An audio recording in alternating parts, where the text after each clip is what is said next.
Hey everyone, and welcome to a deep dive into something you might not think is very interesting, but I think it's super fascinating. Reverse logistics. It's a lot more than just like sending back that sweater that didn't fit when you ordered it online. We're talking about the entire journey of goods flowing backwards, from you to the seller, from the seller to the manufacturer, and even beyond that. Yeah, it's a side of commerce most people don't even think about, really. But think about the last time that you returned something, like a really smooth return. You get that feeling of the company going the extra mile, don't you? Well, that's reverse logistics in action. But it goes so much deeper than just like customer satisfaction. Oh, for sure. I bet. Especially these days when you hear everybody talking about sustainability. I'm guessing reverse logistics is a big part of keeping things out of landfills, right? Absolutely.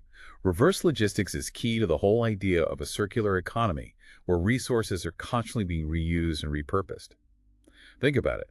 A product's life doesn't have to end when it gets returned.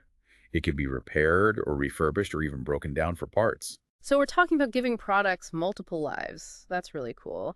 We've got a great article from the Procure for marketing team that really dives into why reverse logistics is such a big deal these days. Yeah, and you know what I found really interesting? This article points out that reverse logistics can actually save companies money. It's easy to think of returns as a loss, but companies are figuring out ways to turn them into a profit. For example, did you know that some companies are actually using AI to predict how likely a return is? Like before the product even leaves the warehouse, they can then tweak how they're shipping and packaging things to minimize those returns, which ultimately saves money. Whoa, AI predicting returns, that's wild. So it's not just about processing returns efficiently, it's about stopping them before they even happen.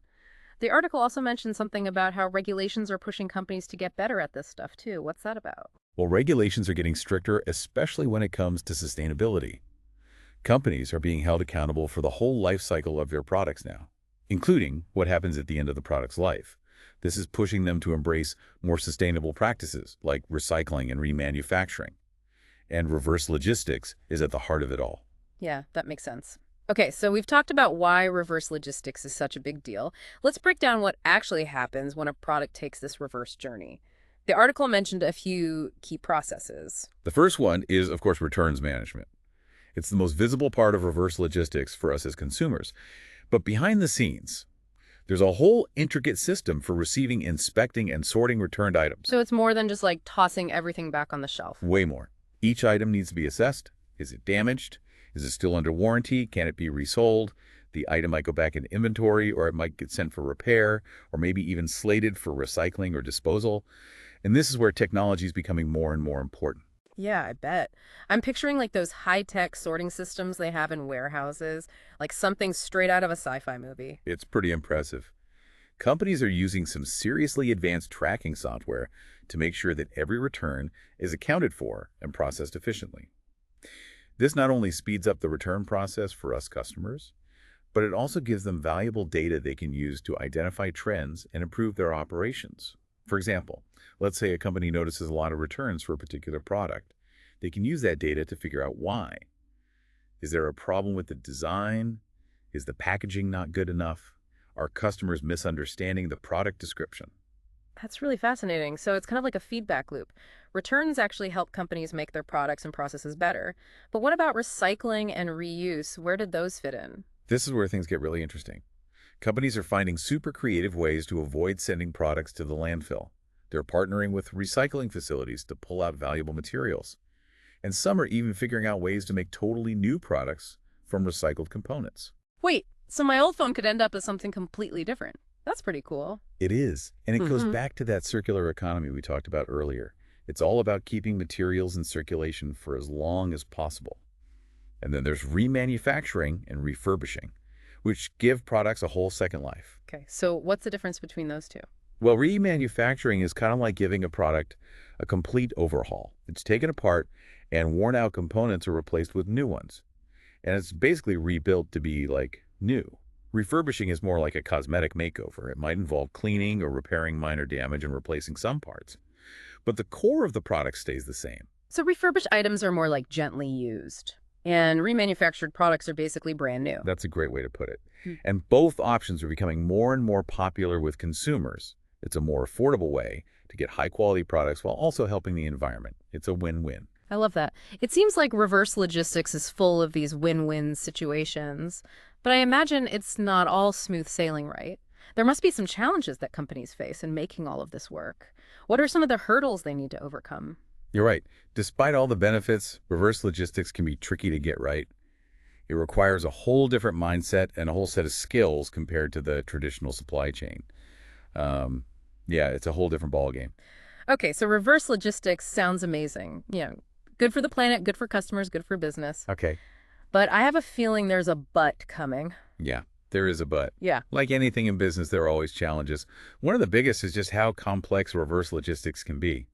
Imagine like trying to coordinate an entire supply chain in reverse, dealing with all those carriers and warehouses and processing centers. Yeah, it's like trying to unscramble an egg. And it must get expensive pretty quick moving all that stuff around. Oh yeah, cost is definitely a major hurdle. You've got all those transportation expenses and inspection costs and Yeah. processing fees, not to mention the potential refurbishment or recycling costs. And every single return item has its own unique journey, with like multiple decision points along the way. Is it damaged? Is it still under warranty? Can it even be resold? Yeah, I'm starting to see why this isn't exactly a walk in the park. You really need systems in place to handle all that information and make the right calls at every stage. Exactly. And that's where technology becomes so crucial. We touched on it earlier, but those high-tech sorting systems and tracking software, they're essential for managing the flow of goods and information in reverse logistics. So it's not just about moving boxes around, it's about having the brains to manage the whole operation. What kind of tech are we talking about here? Well, think about it. Every time you return something online, there's a tracking number, right? That's just the tip of the iceberg, though. Companies are using really sophisticated software to keep tabs on every single step of that return journey, from the moment a customer hits that return button to the final destination of that item.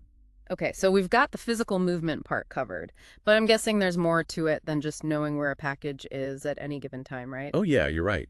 The real power of these systems is in the data they're collecting. By analyzing those return patterns, companies can identify trends and spot potential problems. For instance, let's say a company sees that a particular product has a really high return rate. They can use that data to dig in and figure out what's going on. Maybe there's a flaw in the design or the packaging isn't up to snuff. Maybe the product description is misleading people.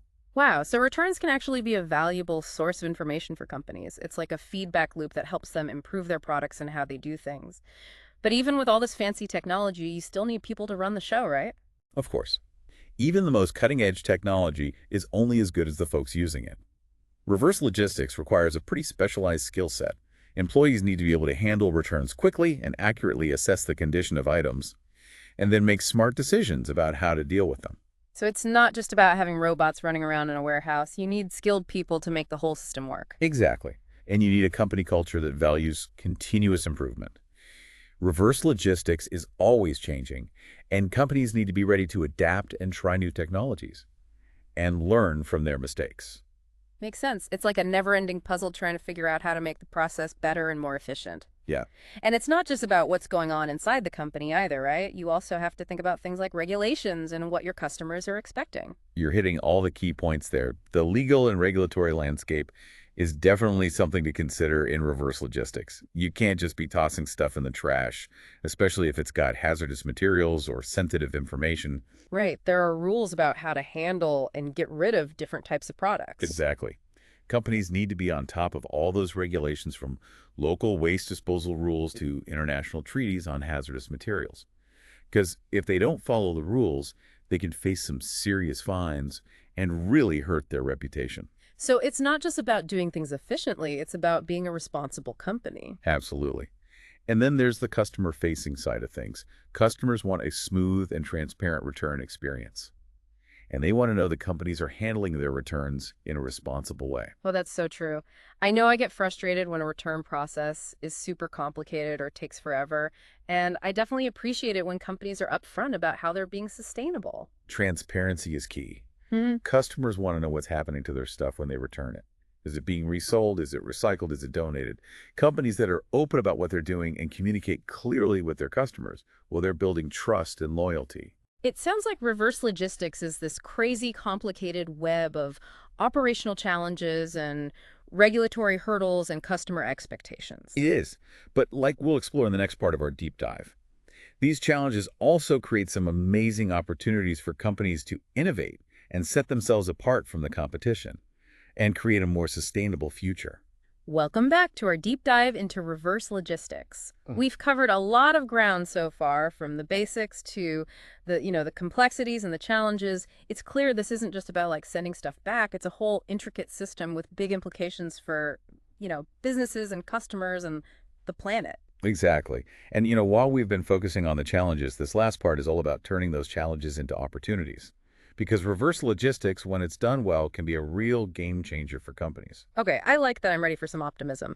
How can companies turn what sounds like a logistical nightmare into something that gives them an edge? Well, it all starts with a solid foundation, a really robust framework for reverse logistics that guides every decision and action. Think of it as a blueprint for success. Like Yeah. it outlines clear policies and procedures for every single step of the process.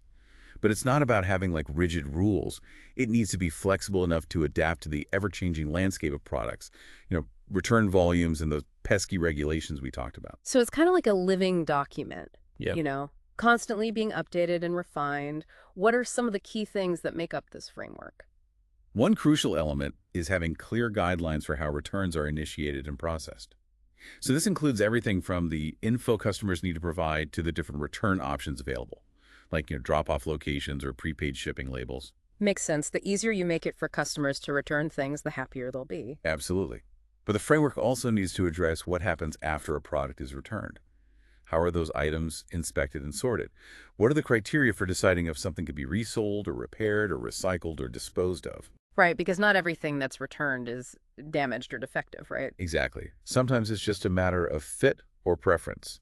A good framework should have clear guidelines for checking the condition of returned items and figuring out the best way to deal with them. And this is another area where technology can play a big role, helping companies streamline the process and make data-driven decisions. Okay, yeah, we've talked about how important those tracking systems and data analytics are. Can you give us like some concrete examples of how companies are using these tools to make their reverse logistics better? Sure, imagine a company that sells clothes online. They're using AI to analyze their return data, and they notice that a particular dress is being returned way more often than other items. By digging into the data, they realize the main reason for the returns is inconsistent sizing. Some customers say it runs small, others say it runs large. So armed with this info, the company can tweak their sizing charts and give more detailed measurements in the product description. They can even use AI to recommend the right size to customers based on, their purchase history and body measurement. Wow, that's really smart. So they're not just processing returns, they're using that data to get ahead of the problem and make things better for customers. Exactly. And that's just one example. Companies are also using AI to predict return rates and optimize how their warehouses are laid out for more efficient processing, and even personalize return options based on a customer's location and preferences. It's crazy how technology is changing every part of business, even the behind the scenes stuff. But even with the best tech, you still need people to make it all work, right? You got it. Investing in employee training and development is key for success in reverse logistics. Employees need to know the company's policies and procedures inside and out, and be skilled at using the technology, and be empowered to make decisions. So it's not just about having the fanciest software. It's about having a team of reverse logistics experts who can really use that software to its full potential. Precisely. And it's also about building a culture of continuous improvement. Reverse logistics is constantly evolving, so companies need to encourage their teams to, experiment and learn from their mistakes and always be looking for ways to make things better. That makes sense. It's not a one and done thing. It's an ongoing journey of innovating and adapting. And I imagine collaboration plays a big role in this journey, right? Absolutely. Companies can't do this on their own. They need to work closely with their suppliers and logistics providers and tech partners, and even their customers, to create a really effective and sustainable reverse logistics ecosystem. Okay, so let's talk about the power of partnerships. How can collaboration help companies overcome some of the challenges we've been talking about? We'll take the relationship between a company and its suppliers. By working together, they can design products with recyclability and reuse in mind right from the start. This can really cut down on waste and make the whole reverse logistics process much smoother. So it's like shifting from design for sale to design for life cycle. Exactly. And then there are the logistics providers. The companies that actually handle the transportation and warehousing of goods. Partnering with specialized providers that have expertise in reverse logistics can give companies access to all the infrastructure and technology and knowledge they need to manage the complexities of the process. It's like having a whole team of reverse logistics superheroes in your corner. Exactly. And let's not forget the most important partners of all, the customers. Engaging with customers throughout that whole return process is crucial for building trust and loyalty. This means giving them clear and easy to understand return policies and offering multiple ways to make returns and being proactive about communicating with them about, the status of their returns. Right, because even though returns can be a hassle sometimes, it's a chance for companies to show their customers that they care, and it reinforces their commitment to customer satisfaction. Exactly. And when companies nail this, they can turn what could be a negative experience into a positive one, even strengthening those customer relationships in the process. This has been a really eye-opening deep dive. We've learned that reverse logistics is a complex and challenging part of running a business today, but it's also one that's full of opportunities for innovation and sustainability and making customers happy. It's a fast-moving field that's only getting more important in a world where environmental concerns and customer expectations are higher than ever. So as you go about your day, think about the things you buy and the packages that arrive at your door and the returns you make. There's a whole hidden world of reverse logistics at work behind the scenes, shaping how we consume and recycle and interact with the products that fill our lives. And remember, it's not just about what's happening behind the scenes. It's about the choices we make as consumers and the demands we put on companies and the responsibility we all share for building a more sustainable future. That wraps up our deep dive into reverse logistics. Hope you enjoyed the ride and learned something new. Until next time, keep exploring and keep asking questions and keep diving deep.